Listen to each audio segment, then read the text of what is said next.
Ito Dolphy, parang sobra silang believe kay Tita Shasha, kay Shasha, kasi doon nakita kung gano'n mag-alaga. Oo, and kailangan niya maging sobrang strong para, syempre, pag may isang tao na mas weak, kailangan ikaw yung nagiging nila, rock. Ano yung support na binibigay mo kay Tita Shasha? Kay Shasha? Wala lang, I'm just there whenever she needs me, and nagpapatawa ako minsan, di ba? Kahit hindi naman ako comedian, kahit wala yung mga joke ko, di ba? Para lang light ang mood, di ba?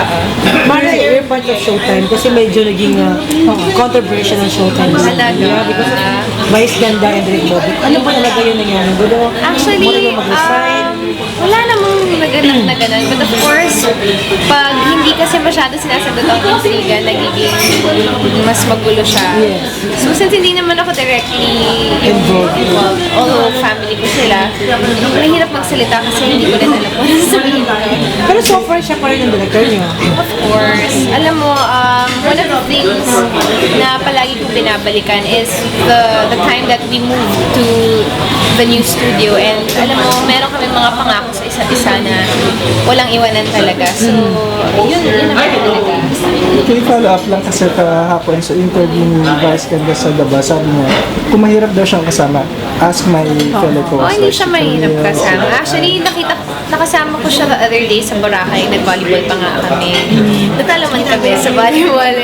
Masayang-masaya pa rin ako na nakita ko siya doon. Kasi, syempre, one of the things kasi din with being a comedian, I mean, I'm not a comedian, but nakikita ko that they always have to be happy. And may mga pinagdaanan din naman siya, namatay din yung grandmother niya recently. And alam ko kahit nakita ko siya dun sa wake, hindi niya talaga fully na-express yung grief niya. Okay. And once in a while, pag nakakita siya ng lola sa show, naiiyak talaga siya. And I understand that because I'm also close to my lola, but not like him na lumaki siya sa lola niya. So, feeling ko minsan na yung stress din from that, na hindi niya nailabas. Lumalabas na yun.